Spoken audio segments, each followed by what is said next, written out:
शहीद मिश्रा बुनियादी शाळेच्या परिसरात राजकीय सभेसाठी झाडांची कत्तल झाल्याची घटना समोर आली आहे। केंद्रीय परिवहन मंत्री नितीन गडकरी आणि खासदार प्रफुल्ल पटेल यांच्या कार्यक्रमाच्या तयारीसाठी शाळेच्या गेटजवळ असलेली झाडे जेसीबीद्वारे कापण्यात आली। यामुळे पर्यावरण प्रेमी आणि नागरिकांमध्ये संतापाची लाट उसळली आहे। याच ठिकाणी यापूर्वी उपमुख्यमंत्री देवेंद्र फडणवीस आणि ज्येष्ठ नेते शरद पवार यांच्या सभा झाल्या होत्या। त्यावेळी शाळेच्या मुख्य गेटवरील झाडे सुरक्षित होती। मात्र आता झाडांची कत्तल करण्यात आल्याने राजकीय नेत्यांच्या कार्यक्रमांसाठी पर्यावरणाचे नुकसान का केले जात आहे असा प्रश्न नागरिक विचारत आहेत। परिसरातील झाडे तोडल्याने विद्यार्थ्यांवर मोठा परिणाम होणार आहे।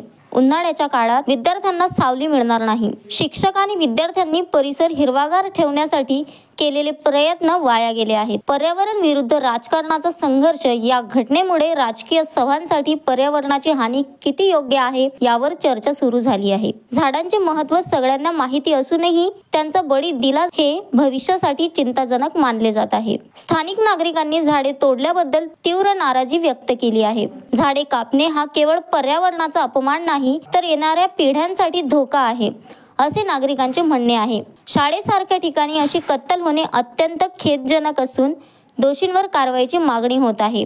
तिरोड्यातील या प्रकाराबाबत प्रशासनाने अद्याप कोणतीही भूमिका घेतलेली नाही।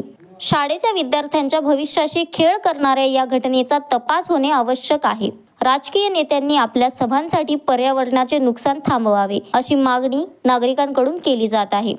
आज एक झाड जर आपण कापतो तर त्याच्या जागेवरती 10 झाडं लावणे असा एक नियम आहे आणि कुठल्याही झाडाला कापण्याच्या पूर्वी त्याला कमिशनर लेवलची परमिशन ही नितांत आवश्यकता असते।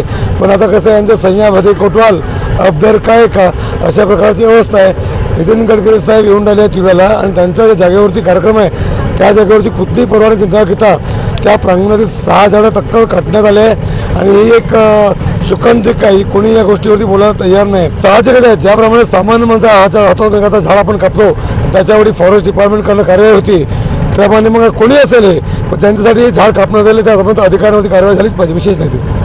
Sunil Kawade, the sting operation news, Gondia. The sting operation news, सत्याचे दुसरे नाव, अन्यायावर लेखणीचा घाव।